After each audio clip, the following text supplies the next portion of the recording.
കറുപ്പും വെളുപ്പിന്റെ ഒരു പ്രധാനപ്പെട്ട എപ്പിസോഡിലേക്ക് നിങ്ങൾ സ്വാഗതം ചെയ്യുകയാണ്. ഇത് പൊതുജനങ്ങളുടെ മാത്രം ശ്രദ്ധയ്ക്ക് വേണ്ടിയിട്ടല്ല, ഗവൺമെന്റിന്റെ കൂടെ ശ്രദ്ധയിൽപ്പെടുത്താനാണ് ഈ എപ്പിസോഡ് നമ്മൾ ചെയ്യുന്നത്. നിങ്ങൾ നേരത്തെ ഒരു എപ്പിസോഡ് ചെയ്തിരുന്നു, നിങ്ങൾ എല്ലാവരും ശ്രദ്ധിച്ചിട്ടുണ്ടാവും.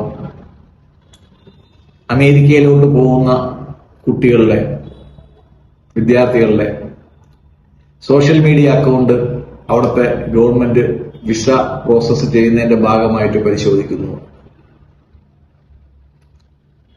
ഒരാളുടെ ഇംഗ്ലീഷില് ഒരു ഫ്രേസ് ഉണ്ട്, നീ നിന്റെ കൂട്ടുകാരുടെ പേര് പറയും, ഞാൻ നിന്റെ സ്വഭാവം പറയാം. അത് കാലങ്ങളായിട്ട് തെളിയിക്കുന്ന ഒരു കൊട്ടേഷനാണ്. നമ്മുടെ കൂട്ടുകാരുടെ രീതികൾ അനുസരിച്ചിട്ട് നമ്മളെ വിലയിരുത്താൻ വളരെ എളുപ്പമായിരിക്കും. അത് 100% ഫുൾ പ്രൂഫ് ആവണമെന്നില്ല. പലരും പല രീതിയിലുള്ള ആൾക്കാരാണ്.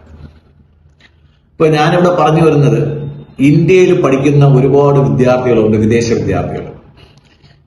അവരിൽ നിന്ന് അഫ്ഗാനിസ്ഥാനിൽ നിന്നുള്ളവരുണ്ട്, പാകിസ്ഥാനിൽ നിന്നുള്ളവരുണ്ടാവാം, ബംഗ്ലാദേശിൽ നിന്നുള്ളവരുണ്ടാവാം, തുർക്കിയിൽ നിന്നുള്ളവരുണ്ടാവാം, അസർബൈജാനിൽ നിന്നുള്ളവരുണ്ടാവാം, ഏത് രാജ്യത്തു നിന്നുള്ള ആൾക്കാരുണ്ടാവാം.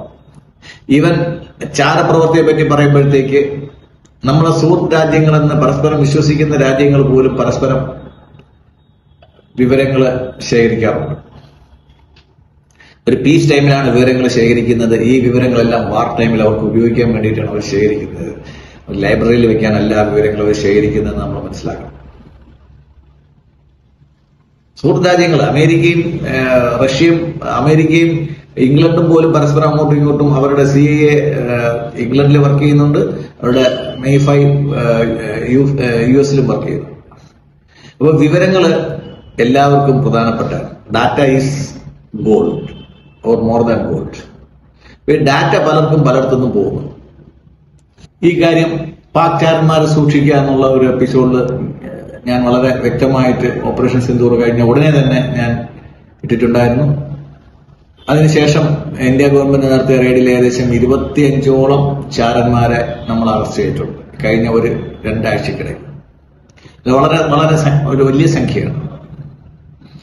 അപ്പൊ ഇതേപോലെ നമ്മള് ഈ വ്ളോഗർമാര്, യൂട്യൂബേഴ്സ്, ജേർണലിസ്റ്റുകള്, ലോക ചരിത്രം എടുത്തു കഴിഞ്ഞാൽ ചാരപ്രവർത്തനത്തിന് ഏറ്റവും എളുപ്പം കഴിയുന്ന 2 പേർക്കാണ്. ഒന്ന് സൈനിക ഉദ്യോഗസ്ഥര്, 2 ജേർണലിസ്റ്റുകൾ.